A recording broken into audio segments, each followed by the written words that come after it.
सृष्टि में सबसे ज्यादा किसी को दंड दिया जाता है तो आत्महत्या करने वाले को। बहुत निंदा की गई आत्महत्या करने। ये खिलवाड़ नहीं है जो लोग अपने शरीर को नष्ट करने के लिए सोचते हैं। मतलब बहुत समय तक तो इनको पहले प्रेत बनना पड़ेगा। जो आत्महत्या करते हैं तड़पते रहेंगे, जल भी नहीं मिलता पीने को, बड़ा कष्ट में जीवन, फिर अधो योनियों को प्राप्त होते, बहुत मुश्किल। पता नहीं किस कल्प में फिर करुणा निधान इसे मनुष्य शरीर दे। आत्महत्या करने वाले ध्यान से इस बातों को सुने जिनके मन में कभी आत्महत्या के विचार आते हैं। मतलब आप कल्प कल्प के लिए घोर दुख का बीज बो दिए। शरीर रोगी है, या समय प्रतिकूल है, या आप किसी पर विजय नहीं प्राप्त कर पा रहे, परीक्षा में पास नहीं हो पा रहे, या आपके अनुकूल कोई बात नहीं बन रही, तो मरना जरूरी है क्या? मरने से समस्या का समाधान हो जाएगा क्या? हम तो कहते हैं कि अगर तुम्हारे अंदर इतनी ही बात आ गई कि मैं शरीर को नष्ट कर दूंगा, अब जीना नहीं, तो आज से भगवान के लिए जियो। तुम दूसरों की कामना पूर्ण करने वाले बन जाओगे। अपनी कामना, मरने की जरूरत है, मर जाओ इस बात से कि आज से मैं अपना जीवन प्रभु को दिया। जब मरने के लिए तैयार हो तो अब क्या इच्छा? अब जैसा चाहे प्रभु करे। तुम ऐसे महात्मा बन जाओगे, सतरत सतरत सा लोकांतार्यति। अगर आत्महत्या की तो आप दुर्गति को समझ लीजिए। भयानक प्रेत योनि, जहां स्वेच्छा से आप जल भी नहीं पी सकते, भले नदी किनारे रहिए, स्वेच्छा से, और भयंकर जलन, अशांति, एक जगह चैन से नहीं रह सकता।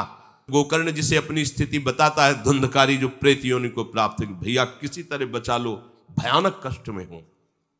यह आत्महत्या करने से समस्त दैवी शक्तियां उससे नाराज हो जाती हैं। तुम्हें जीवन मिला है दुख से लड़ने का, ऐसे अच्छे काम करो, ऐसे भजन करो, तुम्हारा मंगल हो जाए। देखो, भोगों में यदि तुम रति करके अधर्माचरण से, पापाचरण से भोग भोगोगे तो तुम्हारा अंतिम निर्णय यही निकलेगा, ध्यान रखना। जब तुम धर्म विरुद्ध आचरण करोगे, जैसे कोई कहता है कि अभी तो छोटा बच्चा ही था, उसने कौन से पापाचरण किए, अभी तो 14-15 वर्ष का था, परीक्षा में ऐसा ऐसा क्या? तो भैया, एक जन्म का हिसाब नहीं चल रहा है, बहुत जन्मों का हिसाब चल रहा है।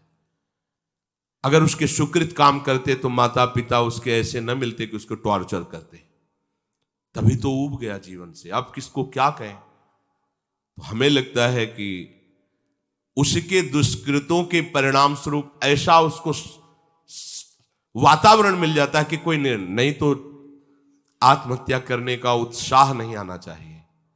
हमें लगता है माता पिता को चाहिए कि अपने बच्चों से ऐसे मित्रता का व्यवहार करें कि उनके दुष्कृत नाश करने वाली भावना हृदय में जागृत हो, ना कि शरीर छोड़ने वाली।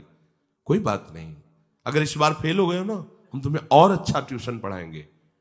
पर वो संसारिक लाभ को ही लाभ जानने वाले जानते हैं, इतना पैसा लगाया बर्बाद। अब वो बेचारा छोटी सी बुद्धि का पूर्व के दुष्कृत परिणाम से प्रेरित हुआ और उसको लगता है मैं आत्महत्या कर लूं।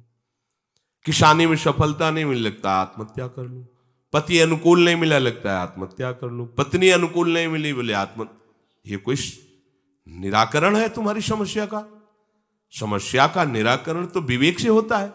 आप भगवान का आश्रय लेकर के भजन करते हुए फिर विचार कीजिए तो आपको रास्ता मिल जाएगा।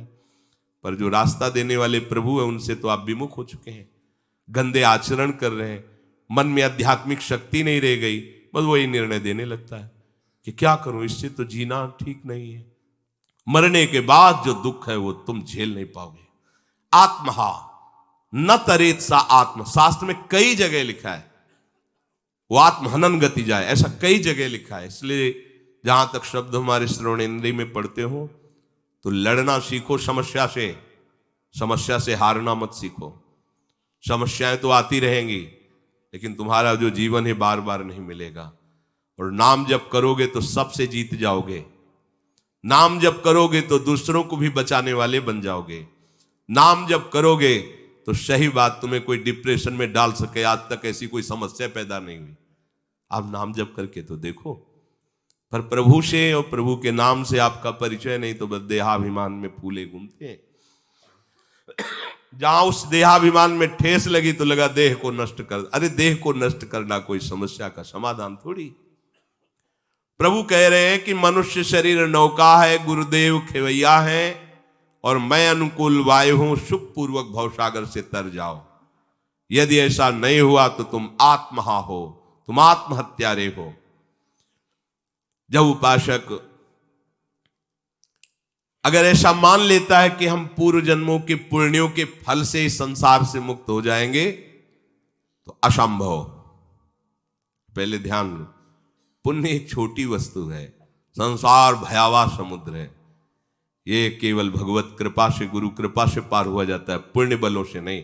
आज तक कहीं ऐसे इतना बड़ा पुण्यात्मा महाराज नृग, पढ़ के देखो भागवत, होश उड़ जाएंगे। 100-200 गाय हो तो बहुत ठसक हो जाती है, लाखों लाखों गायों का रोज दान करने वाला, स्वर्ण से अभिषिक्त करके उनको सजा के, और क्या क्या नहीं दान करने वाला। गिरगिट बना पड़ा था द्वारिका के कुएं में। द्वारिकाधीश ने करुणा की, अहेतुकी, हाथ जोड़कर खड़े हुए बताया कि मैंने ऐसा ऐसा पुण्य किया, ऐसा ऐसा किया। पुण्यों के बल से भगवत प्राप्ति नहीं होती। पाप और पुण्यों का फल तो तुम्हें सुख दुख के रूप में मिलेगा, भगवत प्राप्ति के रूप में नहीं।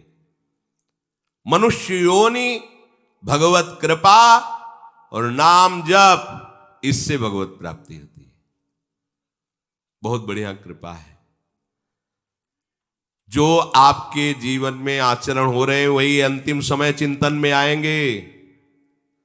ये भूल जाओ कि अभी जवानी है तो हम खूब भोग मनमानी भोग ले, बुढ़ापे में भजन कर लेंगे। और ये जिन साधकों का लक्ष्य भगवत प्राप्ति नहीं है, तो चाहे जितना जो कुछ भी उनको अनुकूलता मिल जाए भगवान की तरफ से, वो कभी नहीं चल पाते हैं। ये लक्ष्य आपको सत्संग सुन के बनाना पड़ेगा। ऐसा नहीं कि पूर्व जन्म के प्रताप से बनेगा, ये भी बात छोड़ दीजिए। आपको सत्संग मिला ना, कृपा हुई, अब सुनकर आपको लक्ष्य बनाना पड़ेगा, मुझे भगवत प्राप्ति करनी। ये बस तुम्हारे हृदय में बैठना चाहिए, बहुत बड़ी बात है, मुझे इसी जन्म में भगवत प्राप्ति करनी है। और इसकी पूर्णता के लिए फिर अन्य कोई आश्रय जो आपको दिखाई दे रहा उसे नष्ट कर दो। नहीं, इस चढ़ाई में जहां आपको प्रतिकूलता पड़ी भाग जाओगे उसी आश्रय में।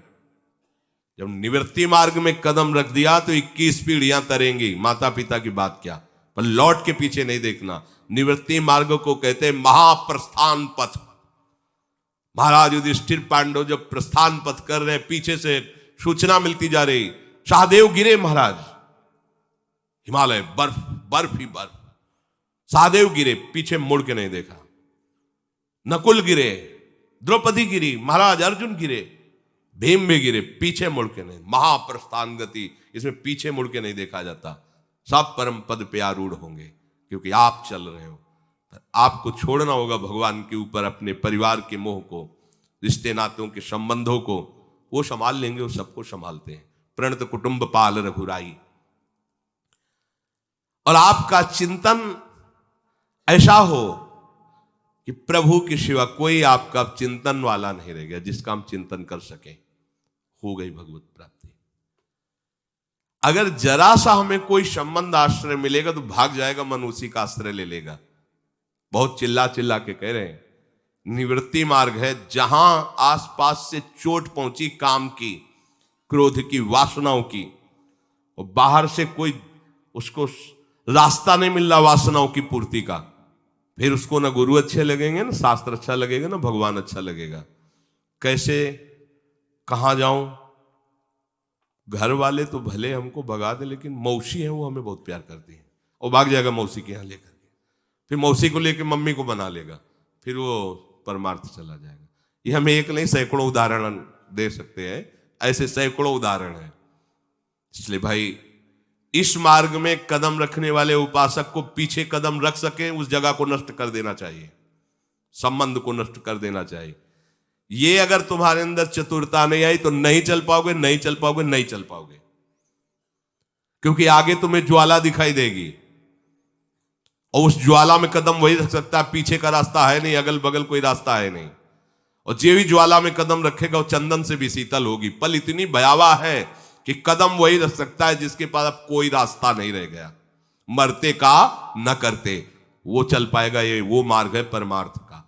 और जिनको और जुगाड़ है, मन को बैलेंस बनाने की व्यवस्था है, तो भगवत प्राप्ति की कथा कर सकते हो आप, भगवत प्राप्ति नहीं कर सकते, ये पक्की बात समझ लो। तो जो हम प्रारंभ में चिंतन करते हैं वही मध्य में चिंतन होता है और वही अंत समय आता है। प्रारंभ है बाल्यावस्था, किशोरावस्था, कौमारावस्था, मध्य है जवानी, अधेड़, और अंतिम है बुढ़ापा। थोड़ी बारी चौपाई पढ़ लेना, 2-4 बार भागवती बातें जान लेना। हम देखते हैं जैसे बड़े वयोवृद्धन बैठो ना, प्रभु की वार्ता छू नहीं गई हृदय में, वही प्रपंच संसार का भरा होता है। वो एक थे, उन्होंने ऐसा किया, फिर हमने ऐसा किया, फिर हमने, ना वो रह गया है ना कुछ उसका कोई नामो निशान रह गया, पर उसकी बातें उनके हृदय में रह गई। एक बार जीवन में ऐसी समस्या आई, फिर हमने सोचा ऐसा करना, हमने सोचा, हमने कहीं भगवान नहीं, कहीं प्रभु की महिमा नहीं, वही संसार के व्यक्ति, वही संसार के, क्योंकि उनकी मशीन में वही भरा है। अब बोलेंगे तो क्या बोलेंगे। भगवत कृपा से जीव भगवत चिंतन कर पाता है। अगर कौमारावस्था में भजन का भाव नहीं बना तो जवानी में कैसे बन जाएगा। अगर कौमारावस्था और जवानी विषयों में गई तो बुढ़ापा भजन कर लोगे, भूल जाओ, माला हाथ में रहेगा, केवल प्रपंच चिंतन होगा, रामकृष्ण हरि बोलने की इच्छा नहीं होगी।